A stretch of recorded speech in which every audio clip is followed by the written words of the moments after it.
በአይሁዳውያኖች ውስጥ መሲሁ የአምላክ ልጅ ነው ሲባል ምን ማለት ነው የሚለውንና ዮሐንስ ወንጌል ምዕራፍ 10 ላይ ኢየሱስ ክሌም ያደረገበት ነገር ምንድን ነው የሚለውን ነገር ነው። እኛ ስለ ክርስቲያን ቴዎሎጂ ላይ በኋላ እንመጣለን። እናንተ የአምላክ ልጅ ነው ስትሉ ምን ማለታችሁ ነው የሚለው ነገር ከግሪክ ሚቶሎጂ የተወሰደ ነው እናንተ። እሱን እንመጣበታለን። አሁን እሱ አይደለም ነጥቡ።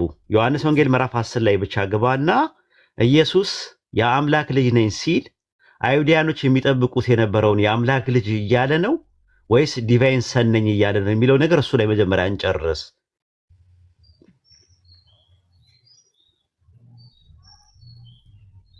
ግልጽ ነው? አዎ ግልጽ ነው። አዎ። ስለዚህ አሁን ምንድነው ራስን ሰው ስትሆን ራስን ምን ስትል አሉት? ከአምላክ ጋር ስለማስተካከል ነው። አይደለም። ዮሐንስ ወንጌል ምዕራፍ 10 አንተ እሱ ዮሐንስ ወንጌል 5:18 ነው እያወራ ያለው። እኔ እያወራ ያለሁት ዮሐንስ ወንጌል ምዕራፍ 10 ቁጥር 34 እና 35 ላይ ድንጋይ ሊወግሩት አነሱት አለ። ድንጋይ ሊወግሩት አነሱ አለ። ስለምን ነገር ተወግሩኛላችሁ አላቸው።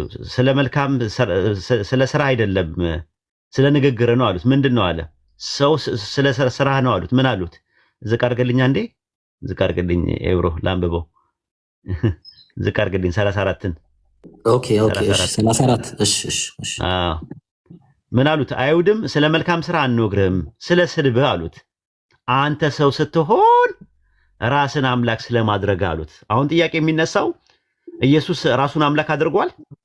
ጌቾ ኦኬ እሺ፣ ቆይ አሁን እንዴ ለምንድን ነው የተናደዱት እነሱ? ለምን ድንጋዩ ሰው ስትሆን ራስን አምላክ አድርጋሃል ብለው ያሉት ነገር ሰው ራሱን አምላክ ማድረግ ይቻላል ወይ? አምላክነትስ በመደረግ ላይ ይመሰረታል ወይ? እሺ በመደረግ ላይ ሳይሆን አሁን እንዴት ነው መሰለ ወይድ እኔ እኮ ትክክል ናቸው ወይ ነው ማለት ፎርስ አሊጌሽን ነው። ድንጋይ ያነሱበት ምክንያት እነግርሃለሁ። እሱ ሊወግሩት የነበረበት ምክንያት ምን ስላላቸው እንደሆነ። ግን ኢየሱስን ሰው ስትሆን ራስን አምላክ ስለማድረግ የሚለው ፎርስ አሊጌሽን ነው ወይስ አይደለም? የሐሰት ክስ ነው ወይስ አይደለም? ያላደረገውን ራሱን አምላክ አድርጓል? እሱማ አላደረገም። አምላክነት በመደረግ ላይ የተመሰረተ አይደለም። ስለዚህ ክሳቸው የሐሰት ክስ ነው። ታዲያ ኢየሱስን ሊወግሩት የነበረው በምን ነበረ ስንል ሁለት ጥቅሶች እሰጥሃለሁ። አንደኛ ዮሐንስ ወንጌል 10:36 ላይ እዛው ላይ 10:36 ላይ አየው የአምላክ ልጅ ነኝ ስላልኩኝ እናንተ አለ አብ የቀደሰውን ወደ ዓለም የላከውን ትሳደባለህ ትሉኝ ያላችሁን አለ። ስለዚህ ስለ ስድብህ ነው አሉት። ምንድነው ያለው ሲባል የአምላክ ልጅ ነኝ ነው ያለው። ዮሐንስ ወንጌል ምዕራፍ 19 ቁጥር 7 ላይም ድገምለት። ዮሐንስ ወንጌል ምዕራፍ 19 ቁጥር 7 ላይ ዮሐንስ ወንጌል ምዕራፍ 19 ቁጥር 7 ላይ አይሁድም መልሰው ስለኛ ሕግ አለን እንደ ሕጋችን ሊሞት ይገባዋል ራሱን የአምላክ ልጅ አድርጓልና አሉ ይላል። ክሌም ያደረገው እንግሊዝኛው የሚያደርገው ክሌም ያደረገው እሱ የአምላክ ልጅ ነኝ ብሎ ክሌም ያደረገዋል። አሁን ጥያቄ የሚነሳው እነሱን ያንጨረጨራቸውና ያንተከተካቸው ነገር ምንድነው ሲባል እሱ ነው እኮ አሁን ለምን እነሱ የተናደዱት ነው? እሱን ነው መያዝ ያለብህ። ብራቮ ወንደርፉል። ማቴዎስ 26:63 ላይ አውጣለት። ማቴዎስ ወንጌል ምዕራፍ 26 ቁጥር 63 ላይ የማቴዎስ ወንጌል ምዕራፍ 26 ቁጥር 63 ላይ የማቴዎስ ወንጌል ምዕራፍ 26 ቁጥር 63 ላይ ሊቀ ካህናቱም አንተ የአምላክ ልጅ ክርስቶስ የሆንክ እንደሆነ እንድትነግረን በሕያው አምላክ አስምልካለሁ አለው ይላል። አምልሃለሁ ነው አማርኛ የሚለው፣ ያው አስምልካለሁ ነው ትክክለኛው አማርኛ። በሕያው አምላክ አስምልካለሁ አለ። ምንድን አንተ የአምላክ ልጅ ክርስቶስ የሆንክ እንደሆነ አለው። ስለዚህ ልክ ሲለው ምን አለ? አዎ ነኝ ሲለው መጨረሻ ላይ እንደዚህ አይነት ስድብ የለም ብሎ ሞት ይገባዋል ብለው ፈረዱበት ይላል። ማርቆስ እሱን ደግሞ የዘገበልን ማን ነው? ማርቆስ ነው። ማርቆስ 14:62 እስከ 64 ማርቆስ ወንጌል ላይ የማርቆስ ወንጌል ምዕራፍ 14 ቁጥር 62 ላይ ኢየሱስም አለ እኔ ነኝ አለ። ያኔ እኔ ነኝ ሲላቸው ሊቀ ካህናቱን ልብሱን ቀደደ ይላል። ቁጥር 63 ላይ ከእንግዲህ ወዲህ ምን ምስክር ያስፈልጋል? ስድቡን ሰማችሁት፣ ምን ይመስላችኋል አለ። እነሱ ሁሉ ሞት ይገባዋል ብለው ፈረዱበታል። ስለዚህ ኢየሱስን ድንጋይ ሊወግሩ ያነሱበት ምክንያት ኢየሱስ መሲህ ነኝ ብሎ ስላለ ነው። መሲህ ነኝ ብሎ ስላለ ነው። መሲህ ይመጣል የሚባለው መሲህ እኔ ነኝ ስላለ ነው። ዮሐንስ ወንጌል ላይ ስትመለከተው እንደዛ ነው። ቁጥር 24 ላይ 10:24 ላይ ስትመለከተው 10:24 ላይ ስትመለከተው አይሁድም እርሱን ከበው ይላል እስከ መቼ ድረስ በጥርጣሬ ታቆየናለህ? አንተ ክርስቶስ እንደሆንክ ገልጠ ንገረን አሉት ይላል። ገልጠ ንገረን ምን እንደሆንክ ክርስቶስ እንደሆንክ ነው። ስለዚህ መሲህ ነኝ ወይም ክርስቶስ ነኝ የአምላክ ልጅ ነኝ የሚለው ነገር ነው የሚጠብቁት የነበረው። እኔ ነኝ ስላላቸው ነው ያንጨረጨራቸው ያንተከተካቸው ማለት ነው። ሉቃስ 22:7 ላይ አንተን በላ ሐሳብን ትጠቀልለዋለህ። ሉቃስ 22:7 ላይ ይሄው ከተመሳሳይ ሐሳብ ነው። ሻሎም አንቲባዮቲክ አድሚኖች አንቲባዮቲክ አንቲባዮቲክ አድሚኖች የላችሁም? አንቲባዮቲክ ኢንፍላማሽን አንቲባዮቲክ 22:7 ሉቃስ 22:7 አየው እዚህ ጋር ሁላቸውም እንግዲያውስ አንተ የአምላክ ልጅ ነህን አሉት ይላል። በቃ የአምላክ ልጅ ነህን አሉት። የአምላክ ልጅ የሚባለው መሲህ አለ የሚጠበቅ ያ ነህን ነው ጥያቄያቸው። አዎ ሲላቸው ልብሳቸውን ቀደዱ። ከዚህ በላይ ስድብ የለውም ብለው ሞት ይገባዋል ብለው አሉ ይላል። ስለዚህ አይሁዶች ኢየሱስን ሊገሉት የፈለጉት ዲቫይን ሰን መለኮታዊ ልጅ ነኝ ስላለ ሳይሆን ምን ስላለ ነው? ምን ስላለ ነው? የአምላክ ልጅ ነኝ መሲህ ነኝ ስላለ እንጂ ሌላ ነገር አይደለም። በተረፈ ሰው ስትሆን ራስን አምላክ አድርገሃል የሚለው የሐሰት ክስ ነው። አንድ ጥቅስ ልጨምርልና ወደ ነጥባችን እንመለስ። ዮሐንስ ወንጌል 5:18 ላይ ግባ ኤብሩዬ እንትን በለው እንዴ አይገባዋል ይጫ አድርገው በቃ ይገባዋል ብራቮችን ባንድ እኔ የምልህ ቁጥር እምቢ አለኝ። ቁጥርን በስነ ስርዓት ወይ ጻፍልኝ አንዴ ከታች 15 ተባለ 07 15 07 15 09 81 92 ሳፋሪኮም ነው እኮ ገባኝ። እምቢ አለኝ። እሺ ቀጥሉ ኡስታዝ። ኦኬ አሁን ወንጌል ለመግባት ትችላለህ።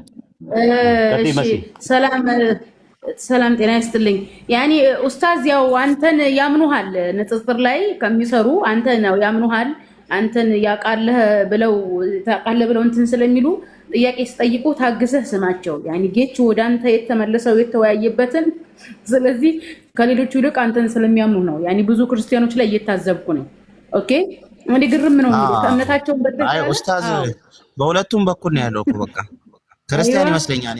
አንዴማ ስለሚያምኑ ነው ደግሞ የሚጠይቁት የተወያዩበትን እና ታግሰህ ስማቸውና መልስላቸው ለማለት ክርስቲያን ይመስለኛል። ሳይሆን ነው እንደዛ የተናደድከው እንዳትናደድ። በጣም እንትን ነው ሽርክ በጣም እኮ ነው። ከአላህ ጋር የሚያቆራረጠኝን ነገርማ ለጠላቴም አልመኘውም። አንተም ነፃ እንድትወጣ ነው የምፈልገው። አይ በሁለቱ አንግል ስለሆነ ለዛ ነው እንዴ ሁለቱንም አንግል እንትን ስለምትል ነው። ችግር የለውም።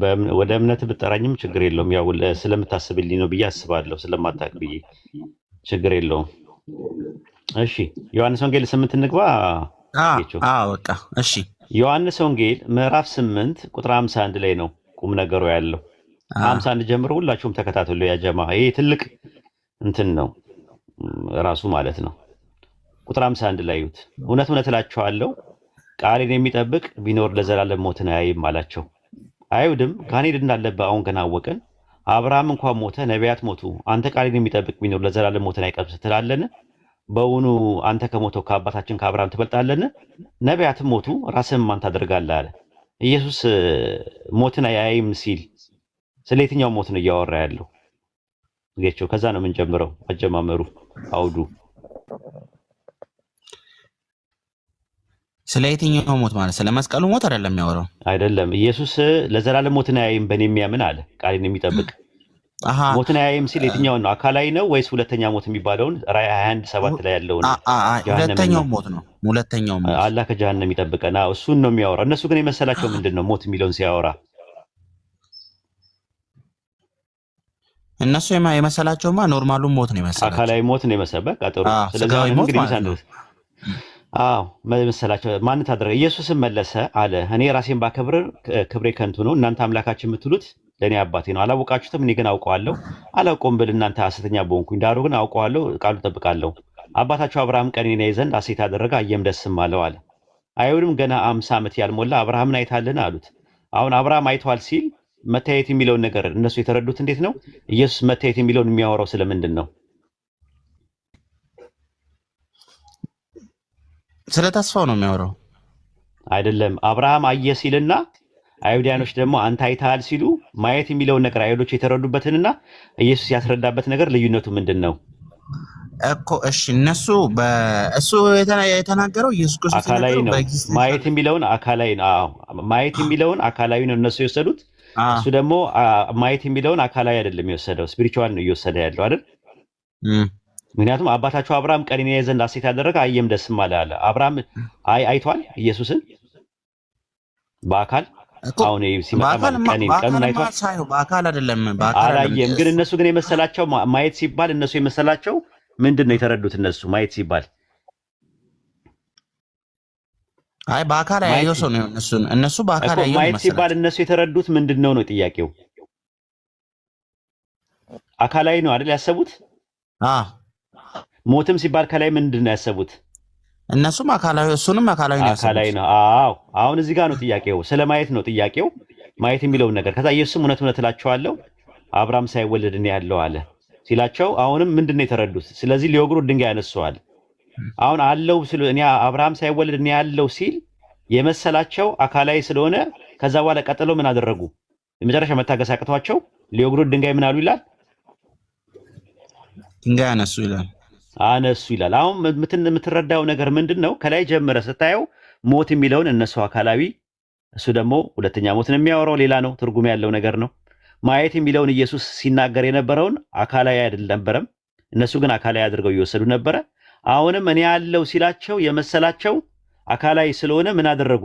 ሊወግሩት ድንጋይ ያነሱ ማለት ነው። ሚስኮንሰፕሽን ነው። አሁን የሚነሳው ነጥብ ምንድነው? አብርሃም ሳይወለድ በፊት እኔ ያለው የሚለው ምን ማለት ነው የሚለውን ነገር መረዳት አለብህ። ዕብራውያን ምዕራፍ 11 ቁጥር 13 ላይ ግባ ብሮ።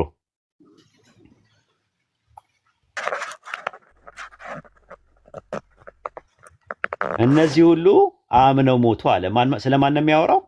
ከላይ ጀምሮ ከአቤል፣ ሄኖክ፣ አብርሃም እያለ ይዘረዘራቸዋል አይደለ? ግልጽ ነው። ስለ አባቶች ማለት ነው። ከላይ ጀምሮ አቤል ይልና ከአቤል ጀምርና ሄኖክ ይልና ኖ አብርሃም ምናምን እያለ ይዘረዘራል አባቶችን። እነዚህ ሁሉ አምነው ሞቱ አለ። ምን አሉ አለ? ሞቱ። የተሰጣቸውን የተስፋ ቃል አላገኙትምና አለ። ማንን ነው ያላገኙት? የተስፋ ቃል ማን ነው የተሰጣቸው? የተስፋ ቃል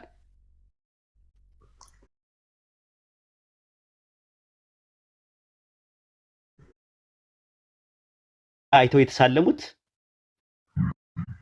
ኢየሱስን አይተው ሲባል ቃል በቃል በአካል ነው እና ተሳለሙት የሚለው በአካል ነው። አቤል፣ ሄኖክ፣ ኖህ ናቸው አይደል? ከአብርሃም በፊት ከአብርሃም በፊት እኔ ያለው ሲል በምን ደረጃ ነበረ አግኝተው የተሳለሙት እና ያዩት?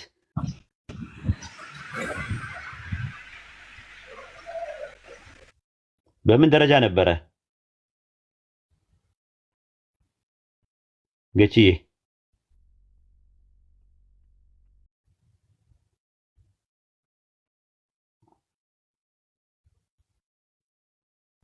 ጌቹ አለ ተመለስ።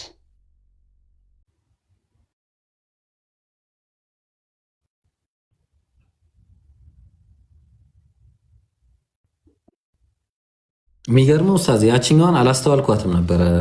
ቁጥር 51 ላይ ያለው ቁጥር 51 ላይ አላስተዋልኳትም እስከዛ። ማሻአላ አውድ ነው እሱ የተረዱበት መንገድ ቶታሊ ሮንግ ነው። ሞት ሲል ቃል በቃል አካላይን የተረዱት፣ ማየት ሲባልም ቃል በቃል አካላይን የተረዱት፣ አለውም ሲላቸው የመሰላቸው ቃል በቃል ነው። እብደት ነው ለነሱ። ነገር ግን ትርጉሙ ሌላ ነው። ቁም ነገሩ ያለው ሌላ ነገር ላይ ነው ያለው። ከአብርሃም በፊት የነበሩ ሰዎች አሉ የተስፋ ቃል ሆነ የተቀበሉት ማለት ነው።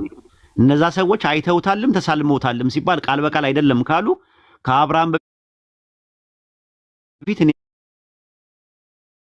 ያለው የሚለው ነገር ያንን ታሳቢና ዋቢ ያደረገ ነው። ከዛ በኋላ ደግሞ ከአንድ ሰው ከመፈጠሩ በፊት ከ400 ዓመት በፊት ከመፈጠሩ ከ400 ዓመት በፊት የነበረ ሰው አለ። ወደዛ እንሄዳለን። ልጁ ይምጣና ኢንሻአላህ ትላለን።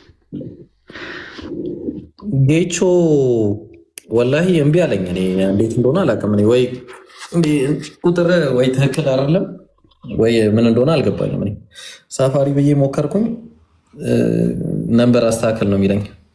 ኡስታዝ የሚገርም እይታ ነው። ማሻአላህ የሚገርም ማብራሪያ ነው የሰጠህ። ጀዛከላህ ኸይር። ያው ሌላ ሰው ገብቷል። ጂ ሪፍሌክት አድርገበት ከፈለክ። አረ ማበላሸት ነው። አይ አረ ችግር የለውም። ጂ አለ። እሺ መቀጠል እንችላለን ኢብሮ። ኦኬ በነጥቡ ላይ መቀጠል ትችላለህ ወይስ ሌላ ሀሳብ ነው ያለ? በቃ በተመቻችሁ መቀጠል እንችላለን። ያው መወያየትና ማወቅ ስለምንፈልግ ሁላችንም ዞሮ ችግር የለም። ኦኬ እሺ ዮሐንስ ወንጌል 8:40 ላይ ወጣለት።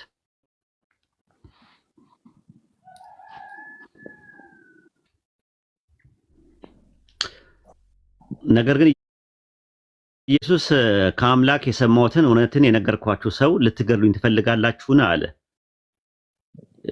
ኢየሱስ ሲሰማ የነበረው ከማን ነው ይላል? በዚህ ጥቅስ መሰረት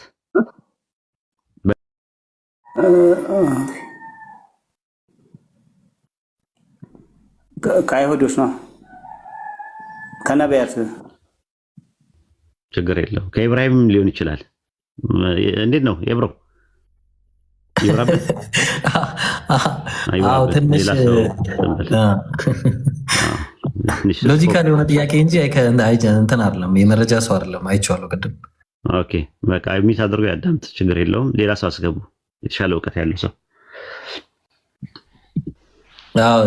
ክርስቲያኖች ካላችሁ ቁጥር አሳዩ እና ታብታብ አድርጉ እንጂ ምንድን ነው እናንተ ታብታቡ በደንብ አለን። አረ ክርስቲያኖች አለን። ኦኬ በል ቀጥል። እሺ ቀጥል። እሺ እስካሁን ዲስከስ ስታደርጉት የነበረው ላይ ስትሮንግ የሆነ እንትን አድርገህ ያቀረብከው አይሁድ ቆይ እንቀጥል። ቆይ ቀጥል። ልጁ ሲመጣ ይቀጥላል። እሱን ዮሐንስ ወንጌል 8:40 ላይ ከአምላክ ሰምቼ የነገርኳችሁ ሰው ይላል። ከማን ነበር ሲሰማ የነበረው? የነበረው ቶፒክ ላይ የነበሩትን ነገሮች ዲስከስ ማድረግ አንችልም ማለት ነው። ልጁ ይምጣና ልጁ ይቀጥላል። አሁን ምክንያቱም እንትን ነው ማገዶ መጨረስ ነው የሚሆነው። ሰው በገባ ቁጥር በአንድ እንትን ላይ እንትን ማለት እንትን ነው። ልጁ ሲመጣ ይቀጥላል። አሁን ደግሞ እናንተ ስትመጡ ደግሞ አንድ ቶፒክ ይሰጣችሁና በዛ ቶፒክ ላይ እናብላለዋለን። ያለዛ አድካሚ ነው የሚሆነው። ብዙ ነገሮችን ብዙ አሁን ኮንክሉድ ስታደርግ በብዙ የተሳሳቱ መሰረቶች ላይ አሁን እንጨርስና ታርማለህ። አሁን ጨርስና ይሄንን እንትን የተባለውን የተጀመረውን እንትን በል። አሁን ለሱ ለልጁ ተውለት፣ በኋላ ታርመኛለህ። በኋላ ደግሞ እንትን ባክ ኤንድ ፎርስ ዲያሎግ እናድርግና ጥሩ ነገር ካለ ወደ ሴሜትሪካል ዲያሎግ እናመጣዋለን ማለት ነው። ከዛም የበለጠም ልናደርገው ወደ ዲስከሽን ልናደርገው እንችላለን። አሁን አናውቀውም ያንተን እንትን ማለት ነው። አሁን ቀለል ባለ መልኩ ከቦዲ ማስ እንጀምርና ስለ ኢንቲጀር ደግሞ በኋላ ላይ እናወራለን። አንድ ሰው ቦዲ ማስ ሳይችል ወደ ኢንቲጀር አይገባም። ማትስ ላይ ከሆነ ከባድ ነው የሚሆነው። ኮምፕሊኬትድ እና ሶፊስቲኬትድ ነውና ከቀለል ካለው ነገር እንጀምር። ዮሐንስ ወንጌል ምዕራፍ 8:40 ላይ ከአምላክ ሰምቼ የነገርኳችሁ ሰው ይላል። ልትገድሉኝ ትፈልጋላችሁን? አብርሃም እንዲህ አላደረገም ይላል። ከማን ሰምቼ ይላል? እሺ የኔን መጽሐፍ ቅዱስ ላውጣው። ስንት ላይ ያልገኝ እዚሁ ላንበበው። ያሳዝናል። አይ ቦዲ ማስ ኦኬ። አይሰማል። ገና ልታወጣው ነው። አውጥቶልሃል እኮ። አይ እዚህ እንትን ነው አይታየኝም። ምን ስክሪኑና ራሴ መጽሐፍ ቅዱስ እናንበው። በደንብ አይታየም። ጥቅሱን ንገረኝ። በደንብ አይታይም። ዝም ብለህ ንገረኝ። ያው ይታያል፣ በደንብ ይታያል። ለእኛ ይታያል በደንብ፣ ለእኔ አይታይም። ችግር የለም። አውጣው። ዮሐንስ ወንጌል 8:40 እሺ። ነገር ግን አሁን ከእግዚአብሔር የሰማሁትን እውነት የነገርኳችሁን ሰው ከአምላክ ብለን ያነበብከው አንተ። እኔ ጋር ከእግዚአብሔር ነው የሚለው ቴዎስ ነው የሚለው። ግሪከኛው ቴዎስ ነው፣ እንግሊዝኛው ጋር ነው የሚለው። እስቲ እግዚአብሔር የሚለው በእንግሊዝኛ አድርግልኝ። ምን ይባላል? አንተ ለምን መጠቀም አልፈለክም? ግን እግዚአብሔር የሚለውን ቃል እግዚአብሔር አይልማ። ግሪከኛው እግዚአብሔር አይታወቅም። ቦሌ ኤርፖርት ላይ ነው የሚያበቃው። ለዛ ነው አማርኛ አይደል? አማርኛው ላይ እግዚአብሔር የሚለው ስም ሲጀመር ሌላ ነገር ለምን ትሄዳለህ? እግዚአብሔር የሚለው ስም ኢትዮጵያ ውስጥ ኢትዮጵያኖች ሀገር በቀል ስም ነው። የሁለት ቃላት ፍቅር ነው። ገብቶሃል? ስለዚህ እግዚአብሔር ብለን አንጠቀም። እኔ አልጠቀምም። ለምሳሌ እግዚአብሔር የሚለውን ስም ከምጠቀም ይልቅ ባይብሉ ላይ በተጻፈበት በግሪኩና በእንግሊዝኛው ላይ ጋድ ብዬ ነው። በእንግሊዝኛ ላይ እግዚአብሔር የሚለው ነው ተርጉምልኝ ብለህ የለውም። አምላክም እኮ አማርኛ ነው። አምላክ የሚለው አማርኛ ነው። እግዚአብሔር የሚለው ግን የሁለት ቃላት ከቦሌ ኤርፖርት እንዴት ያልፋል? ያው በዛ በአንተ ሎጂክ ሄድ ከቦሌ ኤርፖርት አያልፍም ማለት አምላክ ትርጉም አለው። እግዚአብሔር የሚለው በእንግሊዝኛ አድርግልኝ ነው የምልህ። አምላክ የሚለው በእንግሊዝኛ ላይ ጋድ ብዬ፣ በግሪከኛ ላይ ቴዎስ፣ በአረብኛ ኢላህ ብዬ ልጠቀም እችላለሁ። ነገር ግን እግዚአብሔር የሚለው በእንግሊዝኛ አድርግልኝና ምን ብዬ ልበለው?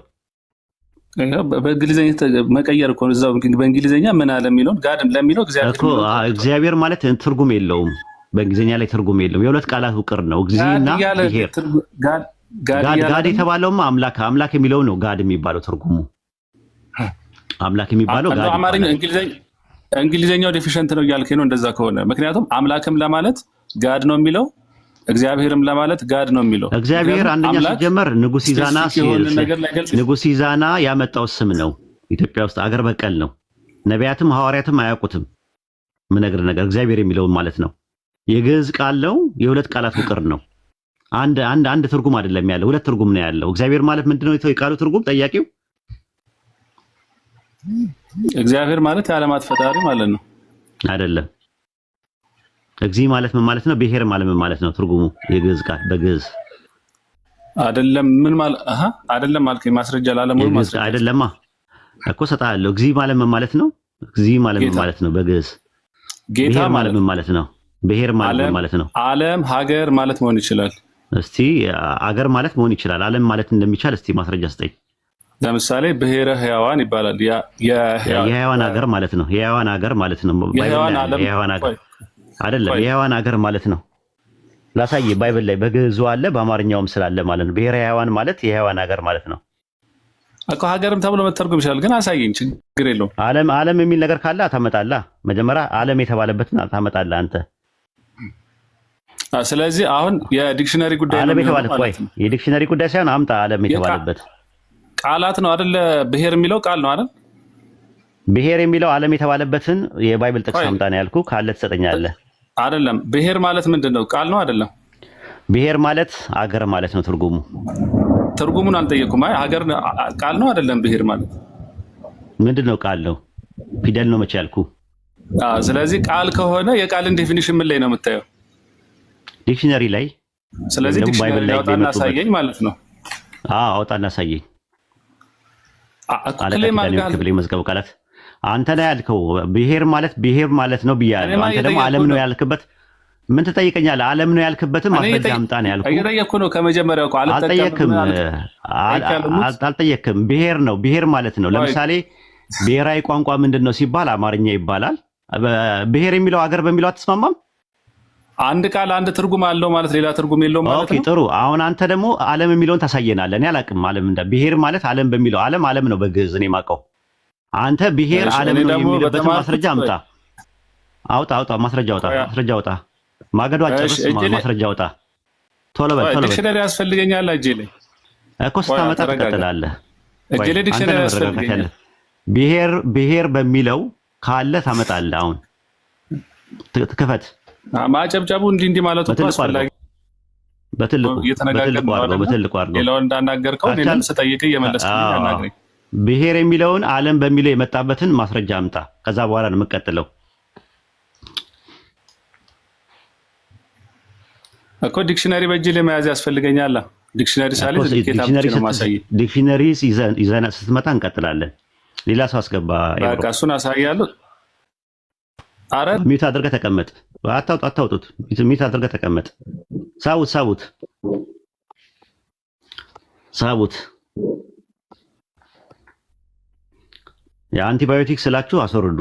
ያው የሚረብሽ ሰው ሲኖር ማለት ነው። በተረፈ አታስወርዱ። እኔ እኮ አሁን በመረጃ እናውራ ነው እንጂ ያልኩት። ብሔር የሚለው ዓለም ነው ያልክበትን ማስረጃ አምጣ አልኩህ እኔ። አሁን አልተዘጋጀውም አልኩ። ስትዘጋጅ እኮ ለማስረጃ ምን ያስፈልግ እኮ ስታመጣ ትቀጥላለህ። እኔ ደግሞ መረጃ ነው እኮ አዳምጠኛ። ኢብራሂም ማውራት ትፈልጋለህ? ምን አልከኝ ኡስታዝ? ማውራት ትፈልጋለህ? መነጋገር አትፈልጉም? እኔ ሰላት ልሰግድ ነው። የሚያምነውን ብቻ ነው እንዴ ማሳመን የምትፈልጉት? ኧረ አንተ ሰው እባክህ የሚያምነውን ሳይሆን መረጃ እኮ አንተ ነህ እኮ ያለመጣኸው።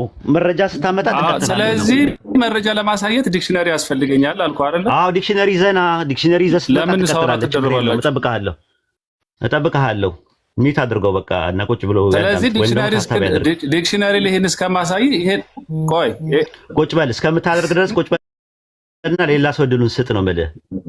በደረጃ ቁጭ ብለህ ታብታብ አድርግ ራሱ ማለት ነው። ሰላም ገብቷል ኢንሻአላህ። ሰላም አለይኩም። ወአለይኩም ሰላም ወራህመቱላሂ ወበረካቱህ። እንዴት ነህ? ደህና ናችሁ? እንዴት ናችሁ? ሁላችሁም ሰላም ነን አለን። ሀሳብ አለህ የምትሰጠው? ሀሳብ የለኝም፣ ልዘይራችሁ ነበር የመጣሁት። ኦኬ ኢንሻአላህ። እሺ ኢንሻአላህ። ኢብሮ ወይ ሰላም አለይኩም፣ እንዴት ነህ? ወአለይኩም ሰላም ወራህመቱላህ። እንዴት ነህ? አልሐምዱሊላህ ሁሉ ሰላም አለን። ከበር ላድርግልህ እስክትሰግድ ድረስ? አዎ ተደራረጉ ኢንሻአላህ። እኔ አሁን እስከምሰግድ ድረስ ነው፣ አልቆይም። እሺ ኡስታዝ እረፍት ያርግ። እኔ ትንሽ ከበር ላድርግና ኢንሻአላህ ስትመለስ ንገረኝ። እሺ ጥያቄ ልቀበል። ጥያቄ ያላችሁ ልጆች እሺ። ድረስ ልጆች እስከሚመጡ ድረስ ማንን የሆነ ልጅ ገብቶ ዮሐንስ ወንጌል ምዕራፍ 8ን እያወራ ነበር የነበረው። እሱ እስኪመጣ ድረስ ሄሎ የምትባለው ልጅ ጥያቄ ካለ ብላት የተወሰነ። እሺ አንተና ማጠየቅ የምፈልገው እባክህ። እኔና ሳላ በአካል ሁለት ነን፣ ግን በዓላማ ደግሞ አንድ ነን። እኔን ያየ ሳላን ያየ ነው ራሱ ይመልስልሻል። የምር ይመልስልሻል። በቃ ሌላ ጊዜ እመጣለሁ ሲመች፣ ችግር የለም። የምር ትኮሪበታለሽ ማለት ስለማታውቂው እኮ ነው። እሺ ነይ ግቢ ተመለሽ። እሺ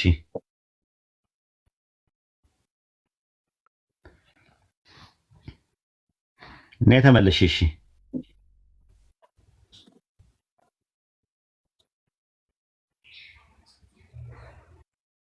መልሷት። እሺ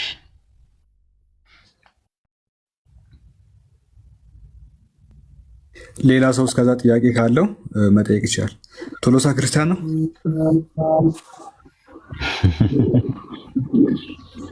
ማ ይመስላል? ሰላም አለይኩም። ወአለይኩም ሰላም። ኦኬ የጃቢር ፕሮፍ አሩ ነው። እሺ ሀቢብ አማን ነው ሐለቢ።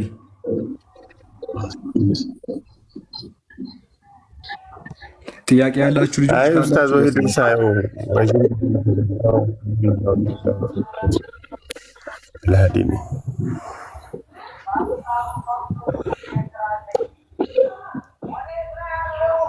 ኡስታዝ ወአለይኩም ሰላም ወራህመቱላሂ ወበረካቱ።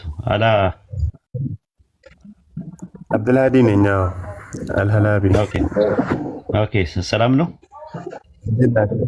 አማን ነው? ማሻአላህ ሰላም ነን አለን። አስገቧት ልጅቷን ሰዋት። የለኝም እከታተላለሁ። እሺ ችግር የለውም ተከታተል፣ ቦታ ስላለ። ሳላ ብዙ ፖይንቶች ነው የተነሱት ዛሬ። ዮሐንስ ወንጌል ምዕራፍ 10ን በደንብ አድርገን ያየ ነው። ኢየሱስ ክሌም አድርጓል ወይ ሊወግሩት የነበረው ዲቫይን ሰንሺፕ ስለነበረ ነው ወይ የመለኮታዊ ልጅነት ክሌም አድርጎ ነው ወይ ኢየሱስ የሚለውን ነገር በደንብ አይተን ነበረ። ዮሐንስ ወንጌል ምዕራፍ 5 ቁጥር 18 ላይም አይሁዶች ዮሐንስ እየነገረን ያለው ወይም ጸሐፊው እየነገረን ያለው ሰንበትን ስለሻረ ብቻ አይደለም ራሱን ከአምላክ ጋር አስተካክሎ የሚለው ነገር የአይሁዶችን ነው እየነገረን ያለው ወይስ ዮሐንስ ራሱ ኢየሱስ ሰንበትን ሽሯል እያለን ያለው የሚል ነገር እያየን ነበር። ሰንበትን ሽሯል ኢየሱስ እንደ ክርስቲያኖች ትምህርት አልሻረም። ግን ሰንበትን ስለሻረ ብቻ ሳይሆን ተጨማሪም ደግሞ ከአምላክ ጋር ራሱን ስላስተካከለ ድንጋይ ሊወግሩት አነሱ ነው የሚለው። ከአምላክ ጋር ማስተካከልና ሰንበትን ሻረ የሚለው ክሌም የአይሁዳኖች ክሌም እንጂ የዮሐንስ ክሌም አይደለም የሚለውን ነገር ልጁ አመነል ማለት ነው። በኋላ ላይ ነው ዮሐንስ ወንጌል ምዕራፍ 8 ላይ ገብቶ ከአብርሃም በፊት ነው ያለው የሚለው ክሌም ዲቫይን የሚያመለክተው የሚል ነገር አደረገ። እሱን እያወራን ነበር አጋጣሚ የወጣው ማለት ነውና ከዛ አንፃር ነው ጥሩ ጊዜ ነበረ ያለው ኡስታዝ ዋይ ጥያቄ ነው። ኦኬ ካንተ በፊት ሰላም ብያለሁ። ካንተ በፊት ሄሎ አለች። ሄሎ እሺ ጠይቂ። በቃ ጋዲዝም ከሳላ ጋር ትቀጥላለህ። ሄሎ ትጨርስና እሺ ሰላም ብያለሁ። ሰላም አይ ካንተ ጋር ማለት አንተን ለመጠየቅ ብዙ ቀን ስለጠበቅኩ ነው። ለዛ ነው ስለማላውቀው ነው። ልጅ እውቀት ሊኖረው ይችላል። እውቀትም የማስረዳትም ችሎታም አለው። ለወደፊቱ ተጠቀሚበት። ፎሎ አድርጊው እስቲ። ኦኬ እሺ ፎሎ አድርጊውና ላይቭ ሲከፍት ወይም ደግሞ ባለበት ቦታ ላይ ጠይቂው። ትጠቀሚያለሽ። ለራስሽ ነው። እሺ የኔ ጥያቄ መሰለህ አሁን ላይ መጽሐፎች ሁሉም ሰዎች በበጎ ፈቃድ እየጻፉት ነው ብዬ ነው ማምነው። ግን ዝም ብዬ ብቻ ማወቅ ስለምፈልግ ልጠይቃ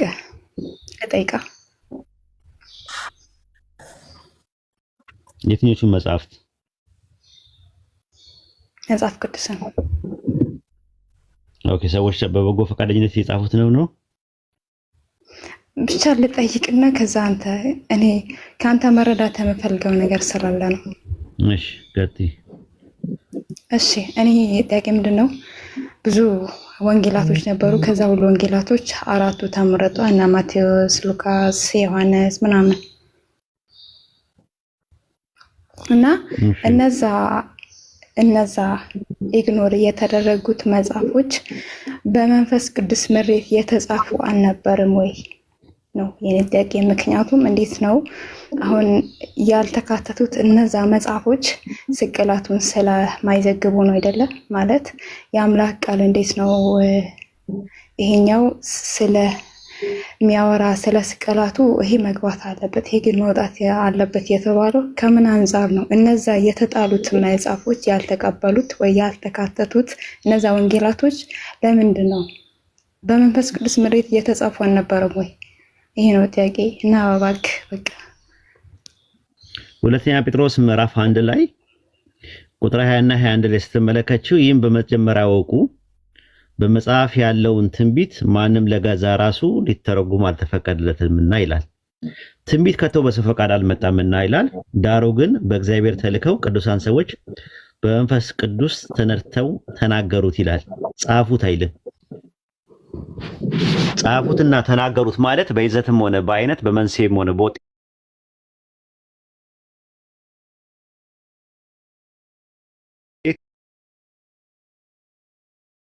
ሊተረጉም አልተፈቀደለትምና ትንቢት ከቶ በሰው ፈቃድ አልመጣምና ዳሩ ግን ከእግዚአብሔር ተልከው ቅዱሳን ሰዎች ተናገሩታል። እነ ኤርሚያስ እነ ኢሳያስ እነ ምናምን የተናገሩትን ሪቪልድ የሆነውን የትንቢቱን ነገር በመንፈስ ቅዱስ ተነርተው ከአምላክ ተልከውን የተናገሩት አለ እንጂ ስለነ ሉቃስ ስለነ ማርቆስ እያወራ አይደለም። የማርቆስ ወንጌል፣ የሉቃስ ወንጌል፣ የማቴዎስ ወንጌል፣ የዮሐንስ ወንጌል በመንፈስ ቅዱስ ተነርተው አልጻፉትም። እንኳን እነሱምና የጻፈም ሰውም የለም። ባይብል ላይ ሰዎች መጽሐፍ ሲጽፉ በመንፈስ ቅዱስ ተነርተው ሳይሆን የሚጽፉት በመንፈስ ቅዱስ ተነርተው ነው የሚናገሩት። ነቢያትም ቢሆን ለምሳሌ ኢሳያስ አንድ መጽሐፍ ጻፈ ሲባል የጻፈው በመንፈስ ቅዱስ አማካኝነት አይደለም። የጻፈው የተናገረው ነው፣ የመጣለት ነገር ነው በመንፈስ ቅዱስ የሚመጣለት። ከዛ ከፈለገ ጸሐፊው ሊኖር ይችላል፣ ሊያጽፈው ይችላል። ለምሳሌ ኤርሚያስ ባሮክ የሚባል ጸሐፊ ነበረው። ባሮክ ግን ነብይ አይደለም። ባሮክ የሚባል ኤርሚያስ የነገረውን ነገር ጻፈ። ስለዚህ መጽሐፍና መናገር ይለያያል። ሁለተኛ ጴጥሮስ ምዕራፍ 1 ቁጥር 20 ላይ ያለውን ጥቅስ ኤክሶጄሲስ ያደርጋሉ ብዙ ሰዎች። ኤክሶጄሲስ አያደርጉ፣ ፈትዮት ሳይሆን ሰግዮት ነው የሚያደርጉት። በመንፈስ ቅዱስ ተነርተው ጻፉት ይላቸዋል። ማስረጃ አምጡ ስትላቸው ሁለተኛ ጴጥሮስ 1 20 እና 20 ላይ ምን ይላል? በመንፈስ ቅዱስ ተነርተው ተናገሩት ነው የሚለው እንጂ ጻፉት አይልም። ትንቢት ስለ ትንቢትም ነው የሚያወራው። ስለዚህ ማርቆስ ወንጌል፣ ሉቃስ ወንጌል የሚባሉ የተጻፉት በመንፈስ ቅዱስ ምሪትም አይደለም። ሲጀመር ጀምሮ ነቢያቶችም እንኳን ቢጽፉ እንኳን የሚጽፉት በመንፈስ ቅዱስ አማካኝነት አይደለም። የተናገሩት ግን ትንቢቱ ከአምላክ ዘንድ ነው። ሉቃስ 1:1 ላይ ግን ለቴዎፍሊዮስ ለሚባል ጓደኛው የጳውሎስ ተማሪ የነበረውና ጓደኛ የነበረው ሉቃስ ሲጽፍለት በመንፈስ ቅዱስ ተነርቶም አይደለም፣ ሲናገርም በመንፈስ ቅዱስ ተነርቶ አይደለም የተናገረው። ይሄ መጀመሪያ ግልጽ ከሆነልሽ ወደ ሁለተኛው ነጥብ መሄድ እችላለሁ።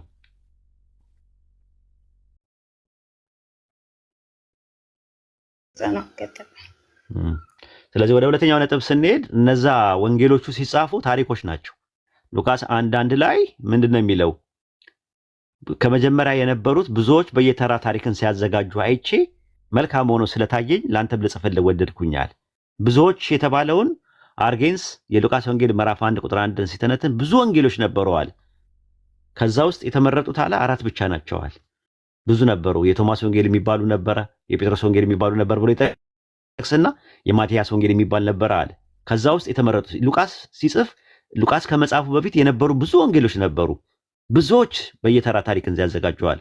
4 ብቻማ ከሆኑ ሶስቱ ብሎ ይል ነበር። ብዙዎች በየተራ ታሪክን ሲያዘጋጀዋል። ከዛ ለመጀመሪያ ጊዜ ምንድን ነው ያደረገው? ማን ነው አርጌንስ የሚባለው ነገር ማን አርጌንስ አልኩኝ፣ ኢራኒየስ የሚባል ሰው ለመጀመሪያ ጊዜ አራቱን እንትን መረጣቸው ማለት ነው። አራቱን ወንጌሎች መረጣቸው። ማን? የማቴዎስ ወንጌል፣ የማርቆስ፣ የሉቃስ እና የዮሐንስ የሚባሉ ወንጌሎች እንትናሉ ተመረጡ። በግለሰብ ደረጃ ነው የተመረጡ ለመጀመሪያ። ከዛ በጉባኤ ደረጃ ሲባል በ363 በሎዶቅያ ጉባኤ ቱርክ ውስጥ በሎካል ደረጃ፣ በአጥቢያ ደረጃ፣ በአካባቢ ደረጃ 4 ወንጌሎች ተመረጡ ማለት ነው። በተረፈ ሌሎቹ ወንጌሎች በአጠቃላይ ኢየሱስ ሳይሰቀል ወደ ሰማይ እንዳረገ የሚናገሩ ወንጌሎች ናቸው። ይህንን መስማት ትፈልጋለች ከኦርቶዶክስ አስተማሪ?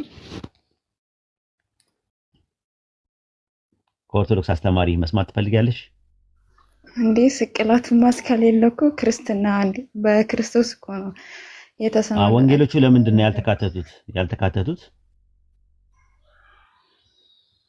ስቅላቱን ስለማያሳዩ እንደገና ደግሞ መናፍቃኖቹ በእነሱ እጅ አለ ተብሎ ስለሚታመን ማለት ነው። እሱን ዲያቆን ሄኖክ ኃይሌ የሚለውን እንስማውና ወደ ነጥብሽ እንመጣለን ማለት ነው። የማን ዲያቆን ነው የካልኩ? እንደ ዲያቆን ያረጋል አበጋስ። እሺ ለሰማሽና ሁለተኛው የሕማማት ሌላው ጠባይ የመጽሐፍ ቅዱስ መጽሐፍት ቀኖናዊ ሂደት ዋናና መሰረታዊ መለኪያው ነጥብ ሕማማት ነበረ። የቅዱሳት መጽሐፍት ቀኖናዊ ሂደት ራሱን የቻለ ሰፊ ጉዳይ ነው። ዲያቆን ሄኖክም አንስቶታል። ቅዱሳት መጽሐፍ ቅዱስ ብለን የምናምነውን የሰጡን ከሐዋርያት ቀጥሎ የተነሱ የተለያዩ አባቶች በዘመናት ብዙ ወጥተው ወርደው ነው እና በዘመን ሐዋርያት ከዛም ቀጥሎ እስከ 3ኛ 4ኛ መቶ ዓመት ድረስ የሐዋርያትን ስም የያዙ የተለያዩ መጽሐፍት ይሰራጩ ነበር። አሁን እኛ በብዙ ነገር እድለኞች ነን። ለምን? ወንጌሉ ራሱ ተለክቶ 4 ነው። መልእክታቱ ተለክተው ተሰጥተውናል። አሁን የትኛው ወንጌል ነው ትክክሉ ብለን አንቸገርም፣ የተሰጠውን መጠቀም አቅቶን ካልሆነ። ወደ 2ኛው 3ኛው መቶ ዓመት እንመለስና በሐዋርያት ስም ይሰራጩ የነበሩትን ወንጌል የሚል ስም ያላቸውን እስኪ በጣም የታወቁትን ዋና ዋናዎችን ብቻ ላንብብላችሁ እና ያኔ ብትኖሩ ኖሮ የትኛውን ትመርጡ ነበር? እስኪ ለራሳቸው የቤት ስራ ውሰዱ። አንደኛ የቶማስ ወንጌል የሚባል ነበረ። ሁለተኛ የእንድርያስ ወንጌል፣ 3ኛ የፊልጶስ ወንጌል፣ 4ኛ የማርቆስ ወንጌል፣ 5ኛ የማቴያስ ወንጌል፣ 6ኛ የዕብራውያን ወንጌል፣ 7ኛ የመርቃያን ወንጌል፣ 8ኛ የግብፃውያን ወንጌል፣ 9ኛ የባሲዲዲስ ወንጌል፣ 10ኛ የእውነት ወንጌል ጎስፔል ኦፍ ትሩዝ የሚሉት፣ 11ኛ የማርያም ወንጌል፣ 12ኛ የአራቱ ሰማያውያን ኃይላት ወንጌል፣ 13ኛ የይሁዳ ወንጌል፣ 14ኛ የሉቃስ ወንጌል፣ 15ኛ የናዝራውያን ወንጌል። ታከታችሁ አይደለ? 16ኛ የኢዮናውያን ወንጌል፣ 17ኛ የ12ቱ ወንጌል፣ የያዕቆብ ወንጌል፣ ወደ 25 ቢያንስ ዋና ዋና ይሰራጩ ነበር። ከነዚህ መካከል እነዚህ ሁሉ ውድቅ ሆነው ለምን 4ቱ ብቻ ተመረጡ? ሁሉም ስህተትና ችግር ያለባቸው ሆነው አይደሉም። ግን ከ4ቱ ውጭ የነበሩት በጣም ብዙዎቹ የክርስቶስን ሕማማት በግልጽ አያነሱም ነበር። ዋና ችግራቸው ያ ነበር። ለምሳሌ የቶማስ ወንጌል የመሳሰለው ይሄ ዘኢንፋንሲ ጎስፔል የሚባለው በጣም ትኩረት የሚያደርገው በጌታችን የልጅነት ዘመኑ ላይ ነው። ጌታችን ተአምራትን ማድረጉን ይናገራል። ጭቃውን እፍ ሲለው ወፍ መሆኑን ምናምን በፀሐይ ጮራ ላይ መቀመጡን ይሄ ችግር አልነበረውም። ግን ሕማማቱን አያነሳም። ዝም ነው፣ ዝም በቃ ሳይለንት። ስለዚህ የክርስቶስን ሕማማት የማያነሳ ወንጌል ሊሆን አይችልም። ሌሎችም እንዲህና እንዲህ ባለ ነው 4ቱ ብቻ ተለይተው የተመረጡት ማለት ነው። እናመሰግናለን። ሰማችሁ? 4ቱ የተመረጡበት ምክንያት የክርስቶስን ሕማማት ወይም ደግሞ የስቅለቱን፣ መሞቱን፣ መገደሉን ምናምን ነገር አያወሱ። ስለዚህ ከዛ አንጻር 4ቱ የተመረጡበት ምክንያት ያ ነው። የመረጠው ደግሞ ኢራኒየስ የሚባል ሰው ነው። ለመጀመሪያ ጊዜ የመረጣቸው 4ቱ ማለት ነው። ከዛ በኋላ በቤተክርስቲያን ደረጃ 4ቱ በ363 ሎዶቅያ ጉባኤ በሚባለው ላይ የተመረጠው ማለት ነው። ብዙ ናቸው ያሉት ወንጌሎች። ከነዚህ ያሉት 4 ወንጌሎች የተመረጡት አለ አርጌንስ ከነዚህ ወንጌሎች መካከል ነው የተመረጡት አለ። ቤተክርስቲያን ናት መጽሐፍ ቅዱስን የሰጠችን የወሰነችው እንጂ መጽሐፍ ቅዱስ አለ ቤተክርስቲያንን የሰራው። መጽሐፍ ቅዱስ አሁን በምናውቀው መልኩ ሳይኖር ቤተክርስቲያን ነበረች። 3000 ሰዎች በጴጥሮስ ስብከት ሲያምኑ ቤተክርስቲያን ነበረች። መጽሐፍ ቅዱስ ግን አልነበረም። የጴጥሮስ መልእክትም የለም። ጳውሎስ ገና አልተጠራም። 14ቱ መልእክታት የሉም። ወንጌሎችም አልተጻፉ። አንድ ሰው መጽሐፍ ቅዱስን አለ መጀመሪያ ማወቅ ያለበት ቤተክርስቲያን ነው ማወቅ ያለበት። ለምን ቤተክርስቲያን መጽሐፍ ቅዱስን የጻፈችውና የመረጠችው እምነቷን በሚገልጽ መንገድ ነው። ተመልከች፣ ከቤተክርስቲያን ተለይቶ ሰው መጽሐፍ ቅዱስን ሊረዳው እምነቷን በሚገልጥላት ለእምነቷ ለራሷ ለምታምንበት ነገር በሚስማማት መልኩ ነው እነዛን ወንጌሎች የመረጠችው። ስለዚህ ያ ጉባኤው የሎዶቅያ ጉባኤ የሚባለው በ363 ላይ ሲካሄድ እነዛ የሚያምኑት ሰዎች ያው ቤተክርስቲያን ማለት ኤክሌሲያ ማለት ያው እንትኑ ነው ውስጡ ያሉ ሰዎች ናቸው።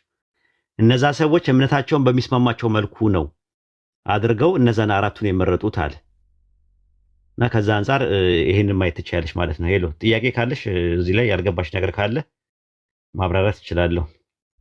ኦኬ ለምሳሌ አሁን ሉቃስ ሆነ ዮሐንስም እንደዚህ ማለት በራሳቸው ፍቃድ ከጻፉት ለምን ነው ታዲያ ይሄን አላ ብዙ መለያየትን ያላገኘንባቸው? ለምሳሌ አንዳንድ የቁጥር ስህተቶች ምናምን አሉ፣ ያው በሰው ነው የተጻፉት ስለሚባል እሱም ችግር የለም። ግን ለምን ታዲያ ይሄን ያክል የሰፋ ስህተት ያልተገኘበት? በራስ ፈቃድ የሰፋ ስህተትም አለው።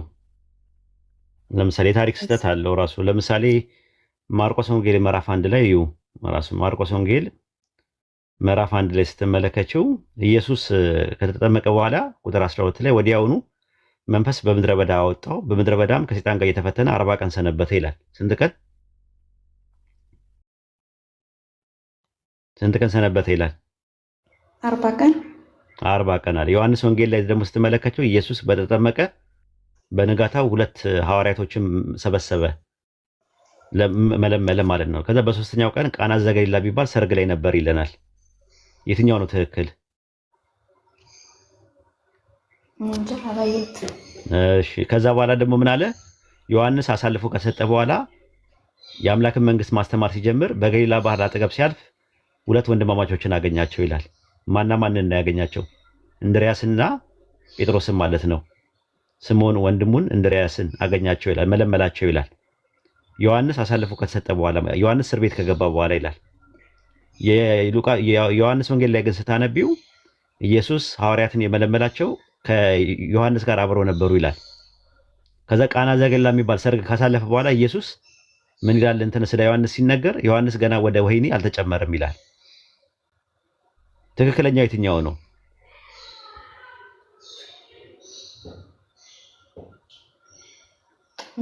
የትኛው ነው ትክክለኛ? እሱ እንደኮ መልሽ እኮ እና ብዙ ችግሮች አሉበት። የቃላት የቁጥር ምናምን ነገር ምናልባት ጸሐፊዎቹ እንትን ሲሉ ነው ታያለሽ። አንደኛ ነገር፣ ሁለተኛ ነገር ደግሞ ጸሐፊዎቹ ራሳቸው አጨቃጫቂ ናቸው። ለምሳሌ ሉቃስና ማርቆስ ሳይሆኑ አሁን የማቴዎስን ወንጌል ጻፈው ማን ነው ብለሽ ጥያቄ ብታቀርቢ ከባይብል አይሰጡሽም። ተራሱ ግምት ነው የሚሰጡሽ። በምን አወቃችሁ የሚለው ነገር መልስ የለውም። ብዙ በእነዚህና በእነዚህ አይነት ምክንያቶች አሉ ማለት ነውና ከዛ አንፃር ነው የሚታየው ማለት ነው። ሌላ ጥያቄ ካለሽ? ለምሳሌ አሁን ሁሉም መጽሐፍቶች ለሁሉም ቤተ እምነታቶች ሁላቸው መጽሐፍትን አላቸው። እዛ መጽሐፍታቸው ውስጥ ነብይ ነው ብለው ያሰቡትን እንደዚህ አድርገዋል ምናምን የሚል ትንቢቶች አሉ።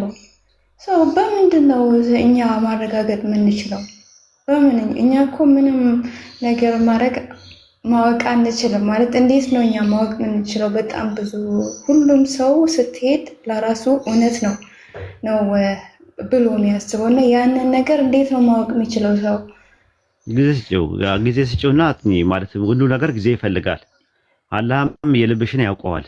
ማለት እኛ እንደምንረዳሽ ከምንረዳው በላይ አላህ አንቺን ያለሽበት ሁኔታ በደንብ ይረዳል። በዚህ እውነትን በፍለጋ በምታይበት ነገር ቁርአን ላይ ሱረቱ አንከቡት ምዕራፍ 29 ቁጥር 69 ላይ በእኛ መንገድ የሚታገለውን ሰው መንገዳችንን እንመራዋለን ብለዋል፣ ቃል ገብቷል። አላህን ፈጣሪን ለመፈለግ ያለሽ ሾት ጥሩ ነገር ነው፣ ሂጂበት፣ ጊዜ ስጪው፣ ምንም ችግር የለውም።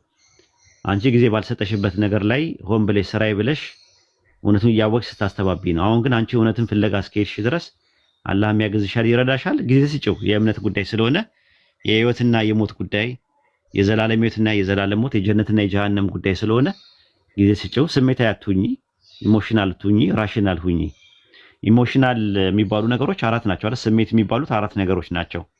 ጥላቻ፣ ፍቅር፣ ደስታና ሀዘን የሚባሉት ማለት ነው። በእነዚህ ውሳኔ ውስጥ የተወሰነ ውሳኔ ትክክል አይደለም፣ ራሽናል ነው።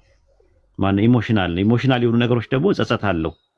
ጸጸት ውስጥ እንዳትገቢ ከፈለግሽ ከዚህ ውጪና ራሽናል በሆነ መንገድ ከስሜት ውስጥ ወጥተሽ ከኢሞሽናል ሴቲንግ እና ፕሎት ውስጥ ወጥተሽ ወደ ራሽናል ለመሆን ምክንያታዊ ለመሆን ፈልጊ ማለት ነው። ያን ደግሞ ስትወጪ ጊዜ ሰጪውና ዲሲሽን ሜኪንግ ፕሮሰሱን ላንቺ ሰጥቶሻል አላህ በተፈጥሮ ለሁላችንም ሰጥቶ። ይሄ አሁን እንደዚህ በአንድ ምሽት ስፖንታኒስሊ ኦቨርናይት ይሄ ነው ተብሎ የሚባል ነገር አይደለም። ጊዜ ይፈልጋል ማንኛውም ነገርና አብሽሪ እሺ፣ አላህ ያግዝሻል። እሺ ከጣመሽ ጥሩ ነው ብለሽ ካሰብሽ ጥሩ ነው ብለሽ ካሰብሽ እስልምና እሰየው ነው። ካልሆነ ደግሞ ካልተመቸሽም ደግሞ ተሳስተዋል ብለሽ ካልሽ ያንቺ ምርጫ ነው።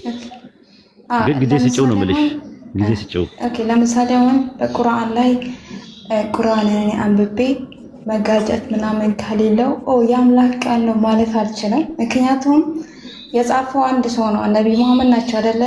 የጻፉት ማለት ብዙ ሰው አልዘገበውም፣ አንድ ሰው ነው። ለዛ መጋጨትን ላገኝበት አልችልም። ከዛ ያንን ቁርአንን የጻፉት ቁርአንን የጻፉት ነብዩ መሐመድ ሐሳብሽ ገብቶኛል።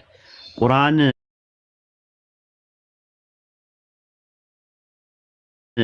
የጻፉት ረሱል ሰለላሁ ዐለይሂ ወሰለም አይደሉም፣ ሰሃባዎች ናቸው የጻፉት። ረሱል ሰለላሁ ዐለይሂ ወሰለም ወደ 48 ጸሐፊዎች ነበሯቸው። ቁርአን በእርግጥ አንድ መጽሐፍ ነው። ወደ 40 የሚያክሉ ሰዎች ጽፈውታል። ጸሐፊዎቹ በውል ባይታወቁም ማለት ነው። ጥያቄያችን እሱ አይደለም። ራሱ የዮሐንስ ወንጌል የሚባለው በማኑስክሪፕት ደረጃ ይለያያል። ሳይናቲከስ፣ ቫቲካነስ፣ አሌክሳንድሬስ፣ ኤፍሬማይ እየተባለ እርስ በርሱ ይጋጫል። ራሱ አንድ ወንጌል የዮሐንስ ወንጌል ራሱ ከዮሐንስ ወንጌል ጋር ራሱ ይጋጫል። ከሌላ የዮሐንስ ወንጌል ጋር ይጋጫል ነው የምንለው። እሱ ነው። አሁን እንደዛ ከሆነ ምንድነው ጥያቄ የሚነሳው? አንድ መጽሐፍ ከአምላክ ዘንድ ከሆነ መጋጨት የለበትም ነው ቁርአን ክሌም ያደረገው ሱረቱ ኒሳ ምዕራፍ 4 ቁጥር 82 ላይ። ይህ ቁርአን ከአላህ ሌላ አካል ከሆነ ምንድነው የሚለው? ምንድነው ቁርአን አያስተነትኑም ምን ይላል? ቁርአንን አያስተነትኑም ምን ይላል? የረበሽከን ነው ወንድማችን፣ ላወርድ ነው። ቁርአንን አያስተነትኑም ይላል። ከአላህ ሌላ ከሆነ አካል የነበረ ቢሆን ኖሮ እርስ በርስ ግጭት በተገኘ ነበር ይላል። ስለዚህ ከአንድ አምላክ የመጣ መጽሐፍ ከአንድ አምላክ የመጣ መልእክት እርስ በርስ አይጋጭም ብሎ እንትን ብሏል። ግን የማይጋጭ ነገር ሁሉ ግን የአምላክ ቃል ነው ማለት አይደለም። ገባሽ? ዊሊያም ሼክስፒር የጻፈው መጽሐፍ አለ፣ እነ ፕላቶ የጻፉት መጽሐፍ አለ፣ እነ ዲዮጋን የጻፉት መጽሐፍ አለ፣ ፓይታጎረስ የጻፈው መጽሐፍ አለ፣ አርስጣጣሊስ የጻፈው አለ። እነሱ የጻፉት መጽሐፍቶች እርስ በርሳቸው ካልተጋጨ የአምላክ ቃል ነው ማለት አይደለም። የአምላክ ቃል ከሆነ ግን መጋጨት የለበትም ነው ፖይንታችን እያልን ያለ ነው። ከዛ አንጻር ነው የሚታየው። ታዲያ የአምላክ ቃል ለመሆኑ ምንድነው ማስረጃ ብለን ስንል ስለ ቁርአን 4 ጥናቶችን ልንገርሽ። የመጀመሪያ ያጠኑት ክርስቲያን ሚሽነሪዎች ናቸው። ቁርአን አሉ አለሽ፣ እየሰማሽኝ ነው? ሄሎ፣ ሰማለሁ። አዎ፣ ቁርአን ተበርዟል አሉ። ለምን? የነሱ መጽሐፍ ስለተበረዘ። ክርስቲያን ሚሽነሪዎች ተበርዟል ብለው ክሌም ያደርጋሉ። ለምን? የነሱ መጽሐፍ ስለተበረዘ። አንቺ ያምሻል ስልሽ ኧረ እኔ አያመኝም ነው ማለት ያለብሽ። አንተም እኮ ያማሃል ካልሽ ህመምሽን አረጋግጠሽ ነው እንትን የሚለው። ክርስቲያን ሚሽነሪዎች መጽሐፋቸው ስለተበረዘ ቁርአን ተበርዟል ብለው ክሌም ያደርጋሉ። የነሱን ጥናት ውድቅ የሚያደርጉት እነማን ናቸው? ኦሪየንታሊስቶች ናቸው። ኦሪየንታሊስቶች ይመጡና አይ ቁርአን የተበረዘ ነገር የለውም፣ በነብዩ መሐመድ ሰለላሁ ዐለይሂ ወሰለም ጊዜ የነበረው ቁርአንና አሁን ያለው ቁርአን አንድ ነው። ነገር ግን ታዲያ ቁርአን ምንድን ነው ለእናንተ ሲባሉ ቁርአን ከአህሉል ኪታቦች የተኮረጀ ነው፣ ከነሱ አፖክሪፋ ከሚባሉ መጽሐፍቶች የተኮረጀ ነው፣ ከክርስቲያንና ከአይሁዶች መጽሐፍ የተኮረጀ ነው ብለው ያምናሉ። ግን ከመጀመሪያ የነበረው ነበረ ብለው ያምናሉ ኦሪየንታሊስቶች፣ ወይም ደግሞ የመካከለኛው ምስራቅ ጥንተ ነገር የሚያጠኑ ወይም ደግሞ በሙስሊሞች ሙስተሽሪቅ የሚባሉት ማለት። ከዛ የእነሱን ደግሞ ውድቅ ማን ያደርጋሉ? ሊበራል ቁርአን ከአህሉል ኪታቦች ከክርስቲያንና ከአይሁዶች አልተኮረጀም ይላሉ። ለምን? ባይብል ላይ የነበሩ የታሪክ ስህተቶችን ቁርአን ውስጥ መገኘት ነበረበት። ቢያንስ ስህተቱን እንዴት ሳይኮርጀው ቀረ? የሚኮረጅ ከሆነ እንደዛ ነው። አንቺ ትምህርት ቤት ገብተን አንቺ ቁጭ ብለን ከኔ ከኮረጅሽ ምንድነው የሚሆነው? የኔን ስህተት ኤክስ ያመጣሁትንም አብረሽ ኤክስ ማምጣት አለብሽ ከኔ ከኮረጅሽ። ስለዚህ ኤክስ የመጣበትን ባይብል ላይ ያለውን ነገር አብሮ መኮረጅ ነበረበት። ታዲያ ቁርአን ለእናንተ ምንድነው ሲባሉ ምናልባት የሆነ ከሱፐርስቴሽን ወይም ደግሞ ምንድነው የሚባለው ከኤክስትራ ኦርዲነሪ ከሆነ ኖሌጅ የተቀበለው ነው፣ ግን ከሰይጣንም ሊሆን ይችላል ብለው ይላሉ ማለት። ከዛ ሙስሊም ስኮላሮች ይመጣሉ እዚህ ጋር አይ ቁርአን ከሰይጣን ሊሆን አይችልም፣ ለምን ሲባሉ ሰይጣን የነገን ያውቃል ወይ የወደፊቱን ነገር መጻኢ ጊዜውን ያውቃል ወይ ብለው ጥያቄ ያቀርባሉ። አያውቅም ሲባሉ ቁርአን ገይባትን ይዟል፣ ነበይ ይዟል፣ ትንቢት ይዟል፣ የሩቅ ነገር ሚስጥሮችን ትንቢት ይዟል። ወደፊት አንድ ነገር ሀፕን ከማድረጉ በፊት ሀፕን የሚያደርጉ ነገሮችን ቁርአን ይዟል። ስለዚህ ይሄንን ነገር ከያዘ ከሰይጣን ሊሆን እንዴት ይችላል ብለው ሲጠይቁ ያኔ ሁሉ ነገር ያልቃል ማለት ነው እዛ ጋር ማለት። ስለዚህ ቁርአን ዋናው ነገር ምንድነው? የሩቅ ነገሮችን ይዟል፣ ገይባትን ነገር ይዟል። አንደኛ። ሁለተኛ የዓለማቱ ጌታ የአላህ ንግግር ነው ቁርአን ከመጀመሪያ እስከ መጨረሻው ድረስ። ባይብል ምንድነው? ሲነርጊያ ነው ብለው ነው የሚያምኑት። ሄሎ ሲነርጊያ ማለት የአምላክም ቃል አለበት የሰውም ቃል አለበት ብለው ነው የሚያምኑት። ታሪክ ጸሐፊዎች በራሳቸው መንገድ የጻፏቸው ነገሮች የተናገሯቸው ነገሮች አሉ። አምላክም ደግሞ የተናገረዋል። እኔ አምላክ ነኝ ከኔ በቀር ሌላ አምላክ የለም እያለ ይናገራል አምላክ። ታሪክ ጸሐፊዎች ደግሞ እንትና ነበረ በርኖሴን ያምጣልኝ ከአባይን አምጣልኝ ደበደቡኝ ይላል ጳውሎስ ለእነ ጢሞቴዎስ ለእነ ፊሊሞና ለእነ ቲቶ ምናምን ለሚባሉ ጓደኞቹ የጻፈላቸው ደብዳቤ ነው ስትመለከቱ። ሙሴ በጣም መልካም ሰው ነበረ፣ ትሁት ሰው ነበረ። ሙሴ ሞተ፣ ተቀበረ። ማንም ይነግረን? ታሪክ ጸሐፊዎች ናቸው እየነገሩን ያሉት። ውስጡ ግን የአምላክ ቃል አለበት። አዎ አምላክ ሪቪል ያደረገው አምላክ የተናገረው ነገር አለበት። ስለዚህ ባይብል በእናንተ እምነት ሲነርጊያ ነው። ሲነርጊያ ማለት የሁለት ነገር ማለት ነው። የአምላክና የሰው ንግግር አለበት ማለት ነው። ቁርአን ግን ሙሉ ለሙሉ ሞኖርጊያ ነው። ሪቪል የሆነ ነው። ቨርባል ሬቪሌሽን ኦፍ ጋድ ነው። በቀጥታ የአላህ ንግግር ነው። አላህ ደግሞ የዓለማቱ ጌታ ነው፣ ሁሉን አዋቂ ነው። በዛ አንተ የምትዩ ነገር አለ፣ የምትመረምሪው ነገር አለ። ከዛ አንፃር ብታዩ ጥሩ ነው። ሄሎ እንዴ ነው? አይበቃሽም ወይስ ልመርቀልሽ ወይስ ትመርቂልኝ? ጥያቄ በቃ በአንድ ቀን አያልቅም። ሌላ ጊዜ ደግሞ ጥያቄ ሲኖረኝ እጠይቃለሁ። ክርስቲያኖች ከስር ሙስሊም ናት እያሉሽ ነው። እንደዛ ነው እኮ ምን ጥያቄ ከጠየቃችሁ በቃ ጉዳችሁ ወላ። ኦርቶዶክሶች መቶኛ ቤት ሲጠይቁ ሙስሊሞች ናቸው ነው የሚሉት። አሁን ምክንያቱም ሻሃዳ ትይዛለች ብለው ስላሰቡ ነው። አሁን ከሰለመች በቃ እንደዛ ነው። ከዛ ምን ይልሻል? አሁን ሻሃዳ ስትይጂ ደግሞ ድራማ ነው ይልሻል። ጠብቂ። እንደነሱ ይመስላችኋል? ምን ዋሽ ይመስላችኋል? ለምን ብዬ ነው እኔ እዚህ ጊዜ የማቃጥለው አጅር የሌለበት ነገር ለድራማ ማለት ነው። ምንድነው ፕሮፊቴ? ምንድነው ካላህ ዘንድ ምንድነው ማገኘው አጅር? ምንድነው ፕሪቪሌጅ ማገኘው ካላህ? ጊዜን አቃጥዬ መጥቼ ማላስተምር ከሆነ ማለት ነው። ሰው አምጥቼ ድራማ ሳሰራ ማለት ነው። ደግሞ በዛ ላይ ደግሞ 1 ሚሊዮን እየከፈለ ነው ይላሉ። እንደው አፍታማ አስተርኩኝ ላታገኙኝ ሁላ ትችላላችሁ። ምናልባትም እኮ አይታወቅም ራሱ የሰው ነገር ማለት ነው። እና እንደዚህ ታልቅ 1 ሚሊዮን ለሰዎች ከፋይ ከሆንኩኝ ምን አይነት ሀብታም በሆን ነው? ምን አይነት ሀብታም በሆን ነው? እና ያስቃል ራሱ ነገሩ ማለት ነው። ታዲያ ሻሃዳ የሚያስይዘው 1 ሚሊዮን እየከፈለ ነው እኮ ብለው እንትን ብለዋል። ኧረ 1 ሚሊዮን ስጠኝና እኔ ደግሜ ሻሃዳ ሊያዝ። እንደዛ ከሆነ ልንገርሽ መሲ፣ አንዱ የቤተክርስቲያን እንትን ነው፣ ቆሞስ ነው፣ አስተዳዳሪ ነው። መጣ ከዛ መጣና እንትን አለ ሻሃዳ አስይዘኝ አለ። አስያዝኩት። ከዛ በኋላ ካስያዝኩት በኋላ ወዲያውኑ በሁለተኛው ሳምንት ጓደኛውን ይዞ መጣ። ከዛ እሱንም አስያዝኩት ሻሃዳ። ከዛ በኋላ ከቤተክርስቲያናችን መልቀቂያ አድርገን ለቀናል አሉኝ ሁለቱም። እና ምን አስባችሁ ነው? ምንም ስራ የለንም ምን የለንም፣ አሁን እንዴት ነው የምንኖረው አሉ። ሲሉ ችግር የለውም ተቋም አለን። ተቋም ውስጥ ገቡና በተቋም ትደገፋላችሁ። ከቤት የተባረሩ ሰለምቴዎች ልክ እንደሱ ይታይላቸዋል አልኳቸው። ከዛ በኋላ ካልኳቸው በኋላ ልክ ሲገቡ እንትን ነው ሲያዩት ገንዘብ የለም። እና እቺ አሁን በቃ ማለት ቤት ክራይና ቀለብ የትራንስፖርት ብቻ ነው የምችሉን አሉ። አዎ እንደዛ ነው። እኛ ከውጪ ሁላ ትልኩና አላችሁ ብለን ነበረ እንትን ያለው የነበረው አለ። አይ እንደዛ ወላሂ ነው የምነግርሽ፣ ትክክለኛ ነገር ነው የምነግርሽ። ከዛ ስላቸው ነው እንዴ አንተ እኮ በቃ ስለኔ ሰሙት ማለት ነው። እንዴ አንተ 1 ሚሊዮን ምናምን ነገር የምትከፍል ሰው እንዴት ነው ይሄ የሚያቀት ማለት ይሄ እንትን የሚል ምናምን ወይ ውጪ ላከን ወይ የሆነ ነገር አድርገን ወይ ማቋቋሚያ ምናምን የሚባልም ነገር ሰምተናል ምናምን ብለዋል። አይ እንደዛ የለም ከዚህ ንቅንቅ የለም አልኳቸው። ወላሂ ተመልሰው ከፈሩ። እፍዑዝ ቢላህ ምን ሸይጣን ተመልሰው ይቅርታ ጠይቀው ምን አደረጋቸው? ድራማ ላይ ያሰራባቸው ማለት ነው። ድራማ ላይ ያሰራባቸው። ከዛ እንትን አለ ሁለት ቀሳውስት የከፈሩ ማነው የክርስቲያን ምንድነው የሰለሙ ተመልሰው ወደ ክርስትና መጥተዋልና ኢንተርቪው እናረጋቸዋለን ብለው ሊያመጧቸው ሲሉ ልጆቹ አንፈልግም አሉ። ሚዲያ ላይ ሄደው ይቅርታ ጠየቁ። እዛው ገቡ፣ እዛው እንትናቸው ላይ ማለት ነው። እና መጀመሪያ ብር ሰጥቷቸው ምናምን ነገር ምክንያቱም መረጃ ብለን እንጠይቃለና እኛ ብር ታልቅ ብር ምናምን እኔ 1 ሚሊዮን ብር እየከፈልኩኝ 1 ሚሊዮን ብር እየከፈለ ነው ብለው ሲሉ ነበር።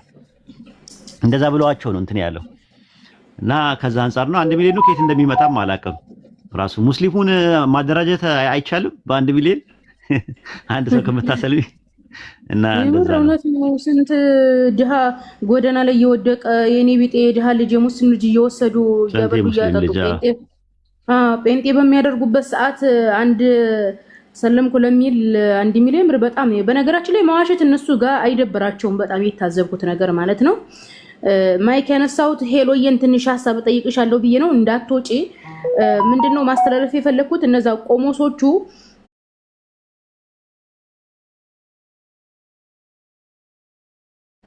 ሰለም ያሉት ለጥቅማ ጥቅም ነው በቃ እንጂ የእምነት ልባቸው ገብቶ ከሞት በኋላ ህይወት አለ ምናመልከው አምላክ ትክክለኛ ነው ወይስ አይደለም የሚለው ሳይሆን ያስጨነቃቸው ወይ ውጭ ሀገር መሄድ ወይ መለወጥ ነው። ምክንያቱም ኢትዮጵያ ውስጥ ሃይማኖት ንግድ ሆኗል በፕሮቴስታንቱ በኩል ማለት ነው። በጣም በርካታ ሰዎች ሱቅ እየከፈቱ ነው። እዚህ ሶሻል ሚዲያ ላይ የምናውቃቸው የተለያዩ ሰዎች ሱቅ ከፍተው የተለያየ ቢዝነስ ላይ ስላሉ ምናልባት የፕሮቴስታንት ፈንድ የሚደረግ መስሏቸው ነው እኛ ጋር እናንተ ሰለምን ለምትሉ 1 ሚሊዮን መስጠት ብንችል የኛ የደሃ ልጆች በተለያየ አካባቢ ፕሮቴስታንት በበቆሎና በዘይት እየገዛቸው ነው።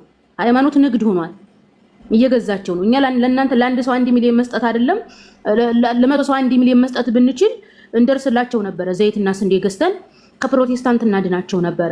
እና እኛ ጋር እውነት ነው ያለው። እውነት እንፈልጋችሁ ነው ቶሎ ነው የምለው። በነገራችን ላይ ቆሞስነት ምናምን በኢትዮጵያ ኦርቶዶክስ ቤተክርስቲያን አገልግሎት በጣም ብዙ ብር ነው የሚከፈላቸው።